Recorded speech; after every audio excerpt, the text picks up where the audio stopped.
ఓం శాంతి. ఈరోజు మురళి 19/11/2025. మధురమైన పిల్లలారా, మీరు ఎల్లప్పుడూ స్మృతి రూపీ ఉరికంబం పైన వేలాడుతూ ఉండాలి. స్మృతి ద్వారానే ఆత్మ స్వచ్ఛమైన బంగారుగా అవుతుంది. సదా ఉరికంబం పైనే ఉండాలి. అంటే ఉరికంబం ఎక్కించిన వాళ్ళు పైకి వేలాడబడి ఉంటుంది కదా, తన ముఖం, తల. ఆ విధంగా మన తల సదా పరంధామం వైపు ఉండాలి. దానికే బాబా ఉరికంబం అనేది చెప్తారు. ఉరికంబం ఎక్కించిన వాళ్లకు చివరి కోరిక ఏమి అంటే భగవంతుని జ్ఞాపకం చేసుకునేదే కదా. అట్లా మనం కూడా చిట్ట చివరి సమయంలో ఉన్నాము. బాబాని స్మృతి చేసేదే మన యొక్క కర్తవ్యము, డ్యూటీ. దానికే బాబా అంటున్నారు, ఉరికంబం పైన వేలాడుతూ ఉండాలి. స్మృతి ద్వారానే ఆత్మ స్వచ్ఛమైన బంగారుగా అవుతుంది. ప్రశ్న: ఏ శక్తి అశుద్ధ దృష్టిని వెంటనే మార్చేస్తుంది? మనలో ఏ శక్తి ఉంటే అశుద్ధ దృష్టిని వెంటనే మార్చేస్తుంది? జవాబు: జ్ఞానం అనే 3వ నేత్రం యొక్క శక్తి. ఎప్పుడైతే ఆత్మలేకి శక్తి వచ్చేస్తుందో అప్పుడు అశుద్ధత సమాప్తమైపోతుంది. పిల్లలు, మీరందరూ పరస్పరం సోదరులు. మీ దృష్టి ఎల్లప్పుడూ శుద్ధంగా ఉండాలి, అశుద్ధం అవ్వకూడదు అని బాబా శ్రీమతాన్ని తెలియచేశారు. మీరు సదా స్మృతి రూపీ నశాలోనే నిమగ్నమై ఉండండి. ఓహో నా భాగ్యము అని స్వయంగా భగవంతుడే నన్ను చదివిస్తున్నారు అని ఈ విధంగా ఆలోచిస్తూ ఉన్నట్లయితే నశ ఎక్కి ఉంటుంది. బాబా అంటారు, జ్ఞానం అనే 3వ నేత్రం యొక్క శక్తి ఎప్పుడైతే ఆత్మలోకి వచ్చేస్తుందో అప్పుడు అశుద్ధత సమాప్తమైపోతుంది. అంతే కదా, పవిత్రత ఎప్పుడైతే శుద్ధంగా పవిత్రంగా అవుతూపోతామో మనలో ఉండే వ్యర్థము అశుద్ధత సమాప్తమైపోతుంది. అప్పుడు స్మృతి రూపీ నశాలో సదా నిమగ్నమై ఉంటాం. అప్పుడు ఓహో నా భాగ్యము, ఓహో నా బాబా, ఓహో నా సంగమయుగము, డ్రామా, ఓహో పరివారం అనేటువంటి పాటలు పాడుతూ ఉంటాం. ఓం శాంతి. ఓం శాంతి. బాబా మధురాతి మధురమైన ఆత్మిక పిల్లలకు ఆత్మిక తండ్రి అర్థం చేయిస్తున్నారు. ఆత్మిక తండ్రి కూడా ఒక ఆత్మనే, కానీ పరమాత్మ. కానీ వారు సంపూర్ణమైన వారు. వారిలో ఎటువంటి చిలుము అంటుకోదు. నాలో చిలుము ఉందా అని శివబాబా అంటారు. బాబాలో ఎలా ఉంటుంది, మీలో ఎలా ఉంటుంది? బాబా ఏమాత్రము లేదు. ఈ దాదాలో పూర్తిగా చిలుము ఉండేది. ఇతల్లేకి బాబా ప్రవేశించారు కావున ఇతడికి సహాయం కూడా లభిస్తుంది. కొంత ఆయన ఎప్పుడు కావాలనో వచ్చి ఎప్పుడు కావాలనో పోతారు కదా, కొంత సమయము కొంత సహయోగము లభిస్తుంది. ముఖ్యమైన విషయం, పంచవికారాల కారణంగా ఆత్మ పైన చిలుము పట్టిన కారణంగా అశుద్ధంగా అయిపోయినారు. కావున ఎంతెంతగా బాబాను స్మృతి చేస్తారో అంతంత చిలుము వదులుతూ పోతుంది. భక్తి మార్గం యొక్క కథలు ఏవైతే జన్మాంతరం వింటూ వచ్చారో అవి ఇక్కడి విషయానికి అతీతమైనవి. అవి వింటూ వచ్చారు, అవి డిఫరెంట్గా ఉంటాయి. కానీ ఇక్కడి విషయం కూడా డిఫరెంట్. ఇప్పుడు మీకు జ్ఞానసాగర్ని ద్వారా జ్ఞానం లభిస్తుంది. మీ బుద్ధిలో లక్ష్యము ఉద్దేశ్యము ఉంది. ఇంకే సత్సంగంలోనూ ఇటువంటి లక్ష్యం లేదు. ఈశ్వరుడు సర్వవ్యాపి అని అంటూ డ్రామా ప్లాన్ అనుసారంగా నన్ను గ్లాని చేస్తూ వచ్చారు. మనుషుడికి ఇది డ్రామా అని కూడా తెలియదు. ఇందులో రచయిత కూడా డ్రామాకు వశమై ఉన్నారు.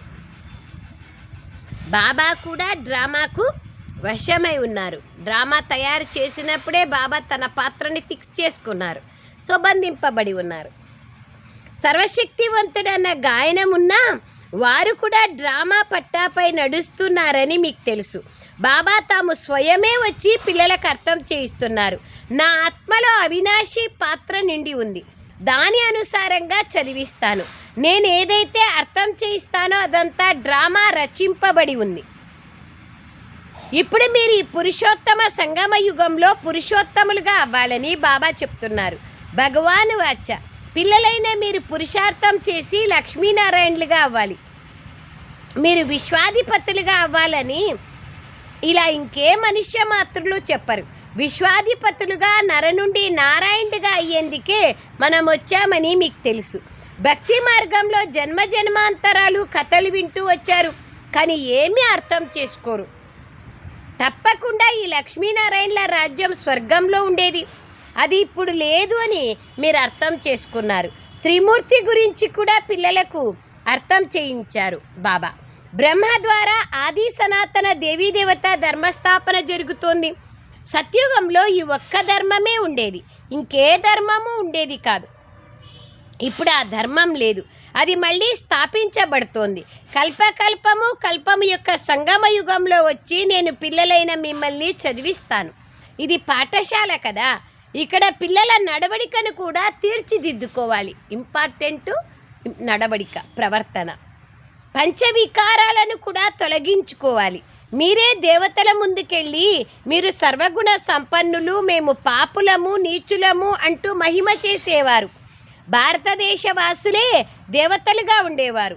సత్యుగంలో ఈ లక్ష్మీనారాయణులు పూజ్యులుగా ఉండేవారు.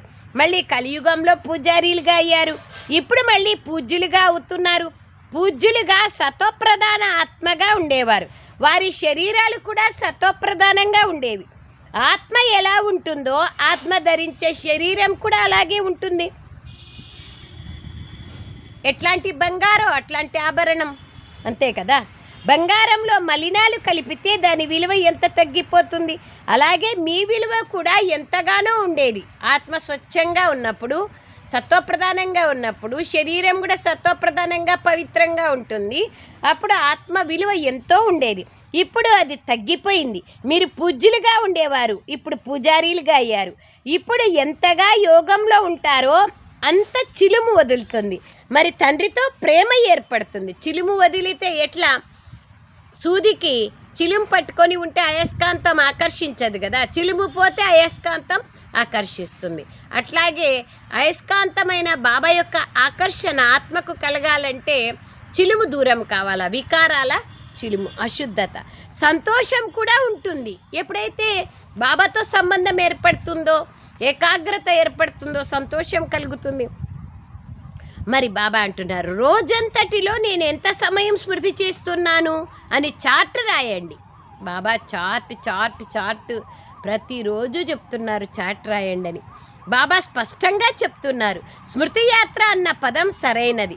స్మృతి చేస్తూ చేస్తూ చిలుము వదులుతూ అంతమతి సోగతి ఏర్పడుతుంది. అంటే అంతిమంలో మీ మతి ఎలా ఉంటుందో అలాంటి గతిని పొందుతారు. అక్కడ పండాలు యాత్రలకు తీసుకెళ్తారు, అంటే అనేకమైనటువంటి గైడ్స్ ఉంటారు కదా, వాళ్ళు యాత్రలకు తీసుకెళ్తారు. ఇక్కడైతే ఆత్మ తాను స్వయమే యాత్ర చేస్తుంది. అక్కడ భౌతిక యాత్ర కాబట్టి గైడ్స్ తీసుకెళ్తారు.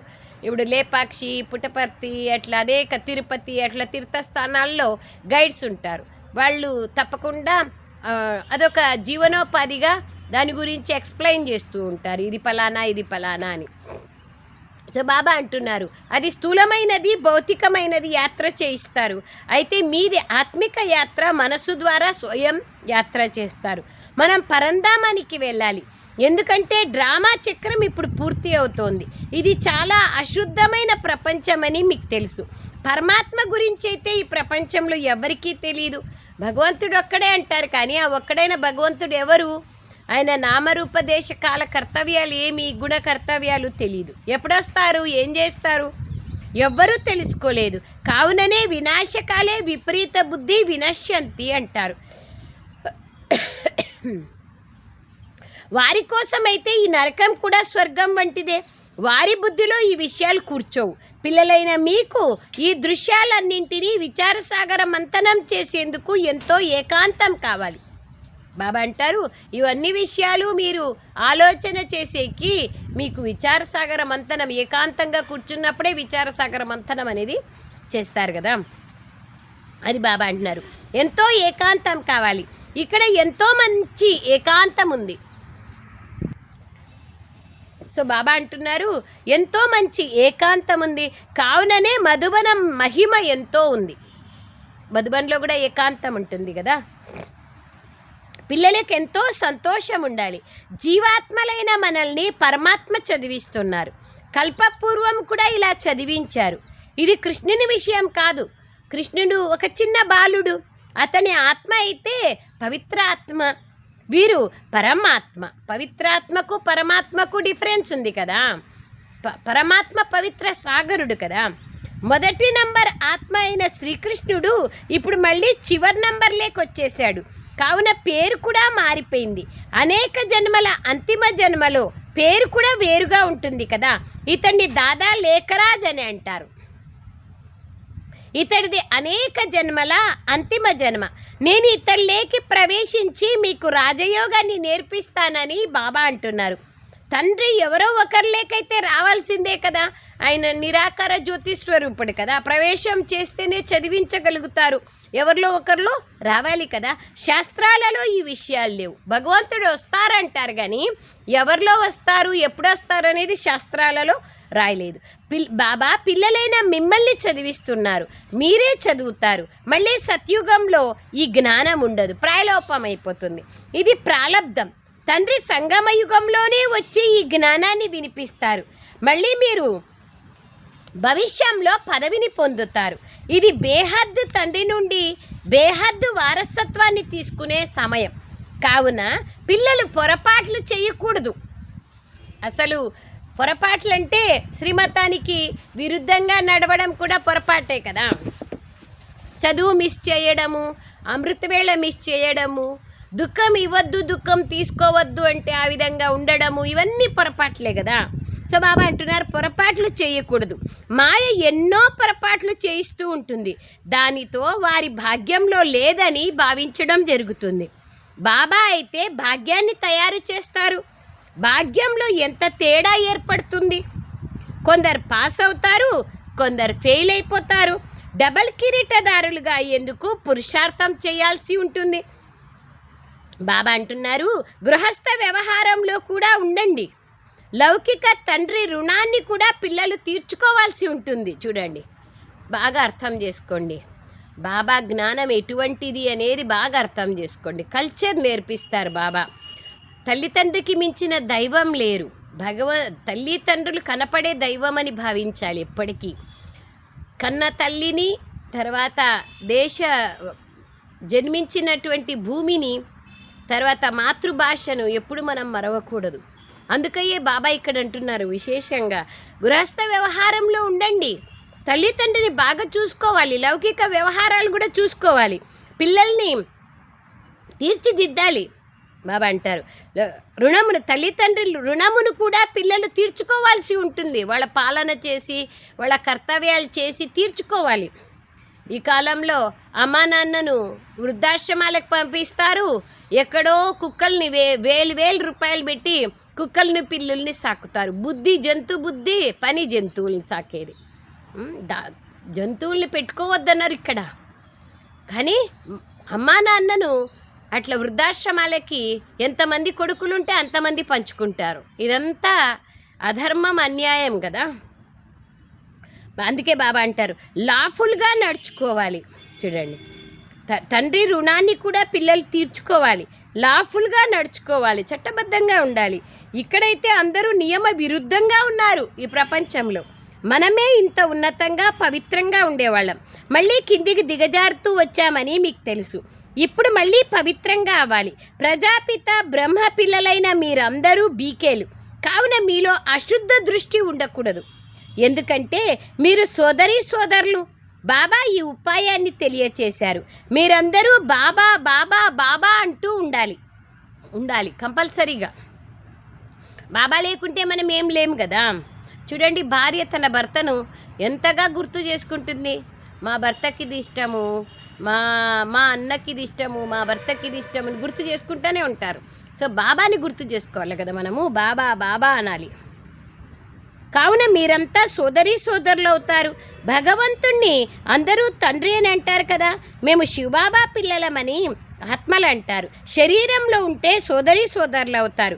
మరి మన దృష్టి ఎందుకు అశుద్ధంగా ఉండాలి? పవిత్ర దృష్టి ఉండాలి కానీ అశుద్ధ దృష్టి ఉండకూడదు. మీరు పెద్ద పెద్ద సభలలో ఇది అర్థం చేయించవచ్చు. మీరంతా సోదరులు. మళ్ళీ ప్రజాపిత బ్రహ్మ ద్వారా రచనను రచించడం జరుగుతుంది. తద్వారా మీరు సోదరులుగా అవుతారు. ఇంకే సంబంధము లేదు. మనమంతా ఒక్క తండ్రి పిల్లలం. ఒక్క తండ్రి పిల్లలమైన మనము వికారాలలోకి ఎలా వెళ్ళగలం? మనం సోదరులం మరియు సోదరులం. ఆత్మ సంబంధంతో సోదరులము. శరీరం సంబంధంతో అన్నదమ్ములము, అక్క చెల్లెండము. ఈ కళ్ళు ఎంతగానో మోసగిస్తాయి. ఏదైనా మంచి వస్తువుని చూస్తే మనస్సు అటువైపుకి వెళ్తుంది. కళ్ళు చాలా మోసం చేస్తాయి. ఏదైనా అట్లా వస్తువు చూస్తే ఆకర్షణీయమైన వస్తువు తీసుకుందామంటుంది. అంధుడు ఏ వస్తువునే చూడడు, కావున కోరికలు కూడా ఉత్పన్నం అవ్వవు. ఏమంటున్నారు చూడండి బాబా. కళ్ళు లేని వాళ్ళు కూడా మంచిదే అది. ఎందుకంటే ఈ కలియుగంలోని అనేక చెడుని చూడం, వస్తువుల్ని చూడం. కండ్లు చూస్తాయి, కావాలంటాయి. మనుషుల మనోభిప్రాయాలన్నీ కనపడతాయి ఈ కండ్ల ద్వారానే కదా అన్నీ. కళ్ళు చాలా మోసం చేస్తాయి. ఏదో ఒకటి చూస్తామని పోతాము, ఏదో ఒకటిలోకి వెళ్ళిపోతాం, గంటలు గంటలు వెళ్ళిపోతాయి. ఇవన్నీ మొబైల్లో ఏదో చూడాలని పోతాం, వాట్సాప్ ఏదో మెసేజ్ వచ్చింది చూస్తామని పోతాం, అయిపోయి స్టేటస్లోకి వెళ్ళిపోతారు, గంటలు గంటలు దాన్ని వెనక టైం వేస్ట్ అయిపోతుంది. అట్లా కండ్ల ద్వారానే అన్ని మోసం పనులు జరుగుతాయి. అందుకే బాబా అంటున్నారు కళ్ళు లేకుండడం కూడా మంచిదే. ఈ ప్రపంచాన్ని చూడరు, ఏ కోరికలు ఉండవు వాళ్ళకు అంటున్నారు చూడండి బాబా. కొంతమంది బాగా ఆదర్శంగా ఉండేవాళ్ళు ఉన్నారు, అందులైన అర్ధకల్పం ఈ కళ్ళను ఉపయోగించారు. సో అంధుడు ఏ వస్తువుని చూడడు, కావున కోరిక కూడా ఉత్పన్నం అవ్వదు. ఈ వికారి కళ్ళను మార్చుకోవాల్సి ఉంటుంది, దృష్టిని. కళ్ళనంటే సోదరి సోదరులు వికారాల్లోకి వెళ్ళరు, ఆ దృష్టి తొలగిపోవాలి. జ్ఞానం అనే మూడవ నేత్రం యొక్క శక్తి కావాలి. అర్ధకల్పం ఈ కళ్ళను ఉపయోగించారు. ఈ చిలుమంతా ఇప్పుడు ఎలా తొలగుతుంది అని బాబా అంటున్నారు. యోగం చేస్తేనే తొలగుతుంది. అవగుణాలను వదిలేసి దుర్గుణాలను వదిలేయాలా అంటే సద్గుణాలను ధారణ చేస్తేనే వదులుతుంది. బాబా అంటున్నారు ఈ చిలుమ ఎలా వదులుతుంది? ఆత్మ అయిన మనం పవిత్రంగా ఉండేవాళ్ళం, అందులో చిలుమొచ్చేసింది. ఎంతగా బాబాను స్మృతి చేస్తారో అంతగా బాబా పైన ప్రేమ జోడించబడుతుంది. చదువుతో కాదు, స్మృతి ద్వారానే ప్రేమ జోడించబడుతుంది. ప్రాచీన రాజయోగం భారతదేశానిది. దాని ద్వారా ఆత్మ పవిత్రంగా అయ్యి తన ధామానికి వెళ్ళిపోతుంది. సోదరులందరికీ బాబా పరిచయాన్ని ఇవ్వాలి. సర్వవ్యాపి జ్ఞానం ద్వారా చాలా కిందకి దిగజారిపోయారు. డ్రామానుసారంగా మీ పాత్ర అలా ఉంది. బాబా కూడా ఎవరిది దోషం లేదంటారు. రాజధాని తప్పకుండా స్థాపన అవుతోంది. ఎంతగా కల్పపూర్వం పురుషార్థం చేశారో అంతగానే వారు తప్పకుండా మళ్ళీ చేస్తారు. ఎంత చేసింటే అంతే. మీరు సాక్షిగా చూస్తూ ఉంటారు. ప్రదర్శనలు మొదలైనవి ఏవైతే ఉన్నాయో అవి కూడా ఎన్నో చూస్తూ ఉంటారు. మీది ఈశ్వరీయ మిషన్. ఇది నిరాకారుడైన భగవంతుడైన తండ్రికి చెందిన మిషన్. వారిది క్రైస్తవ మిషన్, బౌద్ధ మిషన్. ఇది ఇన్కార్పొరియల్ నిరాకార పరంపిత పరమాత్మ యొక్క మిషన్. నిరాకారుడు తప్పకుండా ఏదో ఒక శరీరంలోకి వస్తారు కదా.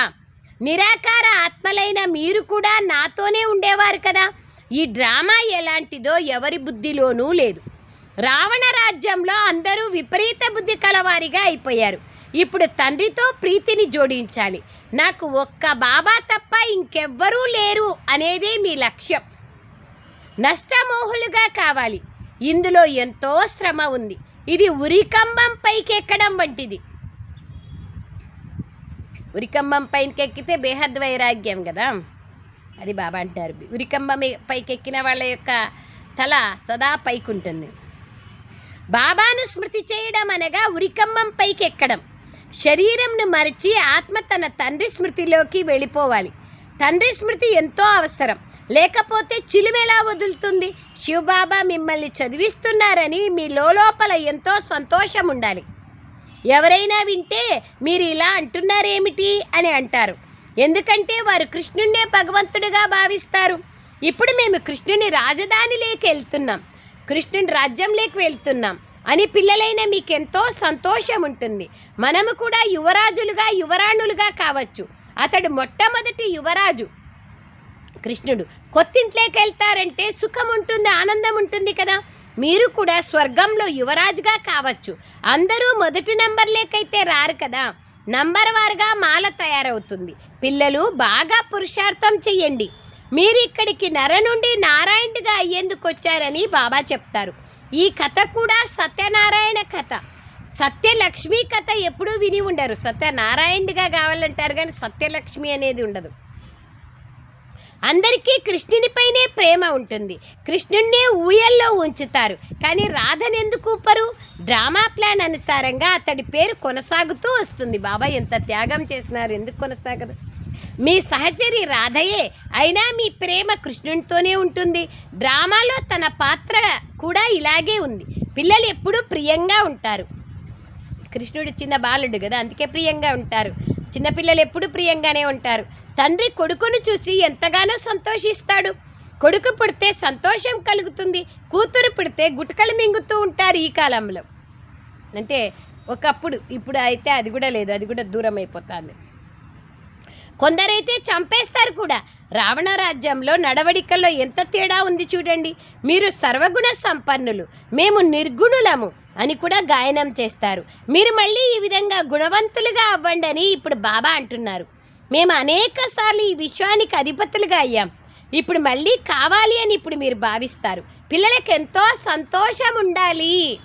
ఓహో నా భాగ్యం, మాకు అనంతమైన తండ్రి లభించారు. మేము ఆ తండ్రినే స్మృతి చేస్తాం.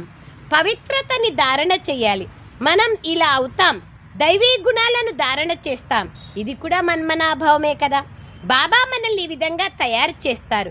ఇది ప్రత్యక్ష అనుభవం యొక్క విషయం. చాట్ రాయండి మరియు ఏకాంతంలో కూర్చొని ఈ విధంగా మీతో మీరు మాట్లాడుకోండి అని బాబా మధురాతి మధురమైన పిల్లలకు సలహా ఇస్తున్నారు.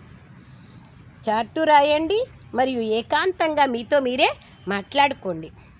బాబా మనకి సలహా ఇస్తున్నారు, మాట్లాడుకోవాలి కదా. ఈ బ్యాడ్జ్ మీ మెడలో వేలాడుతూ ఉండాలి, వేసుకొని ఉండాలి. ఇప్పుడు భగవంతుని శ్రీమతం పైన మనం ఈ విధంగా అవుతున్నాం. దీన్ని చూస్తూ వారిని ప్రేమిస్తూ ఉండండి. లక్ష్మీనారాయణలుగా అవుతామనేది గుర్తుపెట్టుకొని శివబాబాను, అట్లా చేసేవాళ్ళైన శివబాబాను ప్రేమిస్తూ ఉండండి. బాబా స్మృతి ద్వారా మనం ఈ విధంగా అవుతాం. బాబా, ఇదంతా మీ అద్భుతమే. మీరు మమ్మల్ని విశ్వాధిపతులుగా తయారు చేస్తారు. ఇంతకుముందు ఇవన్నీ మాకు తెలియదు. నవవిధ భక్తిలో దర్శనం కోసం తమ తలను నరుక్కునేందుకు అనగా చనిపోయేందుకు కూడా, ప్రాణత్యాగం చేసేందుకు కూడా తయారవుతారు. అప్పుడు వారికి దర్శనం లభిస్తుంది. అటువంటి వారిదే భక్తమాలగా తయారవుతుంది. భక్త శిరోమణి, భక్త సిరియాల ఎంతోమంది ఉన్నారు భక్తులు. భక్తుల గౌరవం కూడా ఉంది. కలియుగంలో భక్తులు రాజుల వంటి వారు. ఇప్పుడు పిల్లలైన మీకు బేహద్దు తండ్రితో ప్రీతి ఉంది. ఒక్క తండ్రి తప్ప ఇంకెవ్వరూ గుర్తుకు రాకూడదు. పూర్తిగా లైన్ క్లియర్గా ఉండాలి.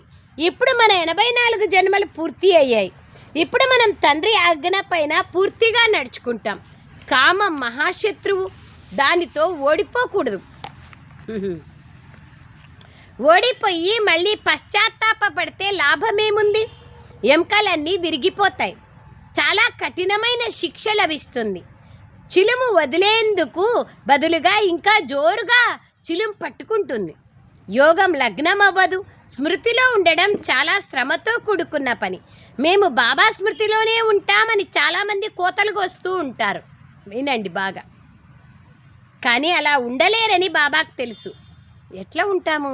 ఎంత తొందరగా ఎక్స్టర్నల్ లేక వచ్చేస్తాం. జ్ఞానం లేకన్నా వచ్చేస్తాం, ఎక్స్టర్నల్ లేకన్నా వస్తాం. కానీ శివబాబా స్మృతిలో, అశరీరి అభ్యాసంలో, పరంధామ స్థితిలో ఉండడం ఎంత కష్టమైన పని. బాగా చెప్తారు క్లియర్గా. ఇందులో మాయ తుఫాన్లు ఎంతగానో వస్తాయి. స్వప్నాలు మొదలైనవి ఎలాంటివి వస్తాయంటే అవి పూర్తిగా విసిగిస్తాయి. జ్ఞానం అయితే చాలా సహజం. చిన్న బిడ్డ కూడా అర్థం చేయించగలరు. కానీ స్మృతి యాత్రలోనే శ్రమ ఉంది. మేము చాలా సేవ చేస్తున్నామని సంతోషపడిపోకూడదు. మీ స్మృతి ద్వారా గుప్త సేవను చేస్తూ ఉండండి. నేను ఒక్కడనే శివబాబాకు బిడ్డను అని ఇతడికి నష ఉంటుంది. బాబా విశ్వ రచయిత అయినప్పుడు మరి తప్పకుండా నేను కూడా స్వర్గాధిపతిగా అవుతాను కదా. శివబాబా విశ్వ రచయిత, మరి అతని బిడ్డను నేను విశ్వ రాజ్యాధికారిగా అవుతాను కదా అని బ్రహ్మబాబాకు కూడా నష ఉంటుంది. యువరాజుగా అవుతాను అనే అంతరంగిక సంతోషం ఉంటుంది. చూడండి, బ్రహ్మబాబాకి ఎప్పుడు అంత సంతోషం ఉండేదంట. ఈ ముసలి శరీరాన్ని వదిలేస్తానే చిన్న దొగ్గాడే కృష్ణుడు అయిపోతానని. మనకెంత నష ఉంది చూడండి. కానీ ఎంతగా పిల్లలైన మీరు స్మృతిలో ఉంటారో అంతగా నేను ఉండలేనంటున్నారు బ్రహ్మబాబా. బాబా ఉన్నంత మనం ఉంటామా? అంటే అన్ని ఉన్నాయి బాబాకి బాధ్యతలు. బాబా అయితే ఎన్నో ఆలోచించాల్సి ఉంటుంది. బాబా గొప్ప వ్యక్తులకు ఎక్కువ ఆదరణ ఎందుకు చూపిస్తారు అని పిల్లలకి ఎప్పుడూ ఈర్ష్య కలగకూడదు. బాబా పిల్లల ప్రతి ఒక్కరి నాడి చూసి వారి కళ్యాణము ప్రతి ఒక్కరిని దాని అనుసారంగా నడిపిస్తారు. అంతే. వాళ్ళు అనుకుంటారు మాకేమో గౌరవం లభించింది అని. వాళ్ళే ఇస్తారు కదా అని. ఎందుకంటే వాళ్ళు నాడిని చూసి పాపం కొంతమందికి పేరు కావాలా, కొంతమందికి కీర్తి కావాలా, కొంతమందికి కుర్చీ కావాలా, తీసుకోండి అంతే. ప్రతి ఒక్క విద్యార్థిని ఎలా నడపాలో టీచర్కి తెలుస్తుంది. పిల్లలు అందులో సంశయాన్ని తెచ్చుకోకూడదు. షావుకార్లకు ఎక్కువ వాల్యూ, బీదవాళ్ళకి ఎక్కువ వాల్యూ, వీళ్ళకి ఎవరంటేనూ వాల్యూ లేదు అని సంశయం లేకి రాకూడదు. అచ్చా, मीठे मीठे सिखलदे बच्चों प्रति माता पिता बाप दादा का याद प्यार और गुड मॉर्निंग। रूहानी बाप की रूहानी बच्चों को नमस्ते। हम रूहानी बच्चों की रूहानी माता पिता बाप दादा को याद प्यार गुड मॉर्निंग और नमस्ते नमस्ते नमस्ते बाबा नमस्ते। Thank you Baba, thank you. సారాంశం చూడండి, ఎన్ని విషయాలు చెప్పినారు బాబా. ఎంత గుర్తుపెట్టుకోవాల్సిన విషయాలు ఉన్నాయి. గృహస్థ వ్యవహారంలో ఉంటూ ఎలా ఉండాలి, దృష్టి ఎలా ఉండాలి, కోరికలు లేకుండా ఎలా ఉండాలి, ఏకాంతంలో కూర్చొని ఏమనుకోవాలి, ఎన్ని విషయాలు చెప్తున్నారు.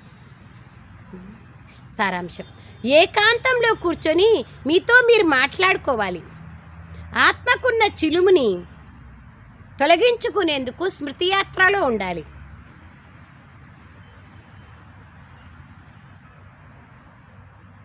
ఏ విషయంలోనూ సంశయం ఉండకూడదు, ఈర్ష్య పడకూడదు. ఆంతరంగిక సంతోషంలో ఉండాలి.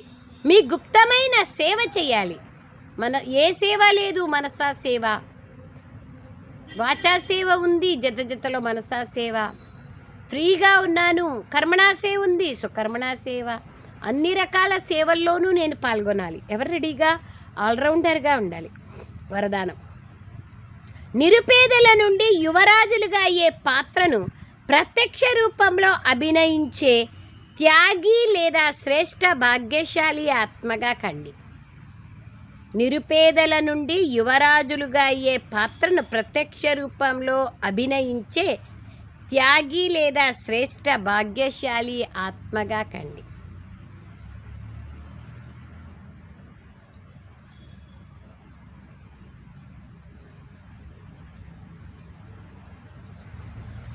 ఎంత లోతైన రహస్యం ఉంది చూడండి. ఏ విధంగా భవిష్యత్తులో మహారాజులు దాతలుగా ఉంటారో అలా ఇప్పటి నుండే దాతా స్వరూపం యొక్క సంస్కారాలని ఇమర్జ్ చేసుకోండి.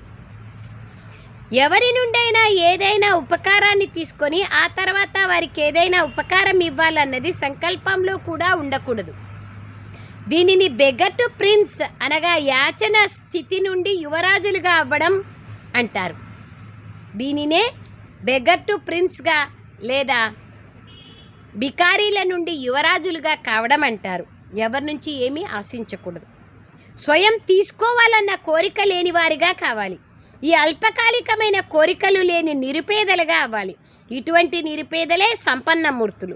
ఎవరైతే ఇప్పుడు నిరుపేదల నుండి యువరాజులుగా అయ్యే పాత్రను ప్రత్యక్షంగా అభినయిస్తారో వారినే సదా త్యాగులు లేదా శ్రేష్ఠ భాగ్యశాలులు అంటారు.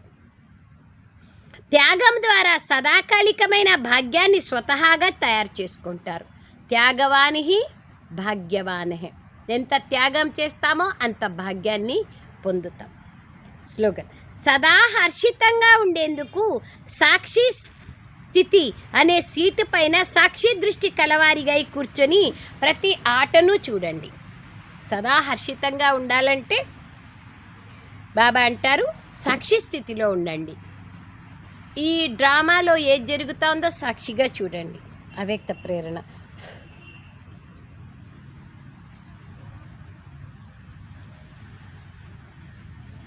అశరీరీ స్థితి లేదా విదేహీ స్థితి యొక్క అభ్యాసాన్ని పెంచుకోండి. అశరీరీ స్థితిని అనుభవం చేసుకునేందుకు సూక్ష్మ సంకల్పం రూపంలో కూడా ఎక్కడా ఆకర్షణ ఉండకూడదు. సంబంధం రూపంలో, సంపర్కం రూపంలో తమలోని ఏదైనా విశేషత వైపుకి కూడా ఆకర్షణ ఉండకూడదు. ఒకవేళ తమలో ఉన్న విశేషత పైన మోహం ఉంటే ఆ లగావ్ కూడా బంధనంగా తయారు చేస్తుంది. లగావ్ అశరీరిగా కానివ్వదు. లగావ్, జుకావ్, తర్వాత అనేకమైనటువంటి ఈడ్పులు. లగావ్ అంటే ఈడ్పులు, జుకావ్ అంటే వంగి ఉండడం వల్ల అనేకమైనటువంటి విషయాలలో ఆకర్షితమై వశీభూతమై ఉంటే మనం ఎట్లా ఫరిస్తాలుగా అశరీరిగా కాగలుగుతాం. అందుకే అశరీరి అంటే స్వతంత్రంగా ఉండడం, ఆత్మకి ఏ బంధనాలు లేకుండా ముక్తావస్థని కలిగి ఉండడమే అశరీరి స్థితి, విదేహీ స్థితి. కాబట్టి అన్నింటి నుంచి ఆత్మను డిటాచ్గా చేసుకోవాలి, సాక్షిగా ఉండాలి. ఓం శాంతి. థ్యాంక్ యూ బాబా, థ్యాంక్ యూ.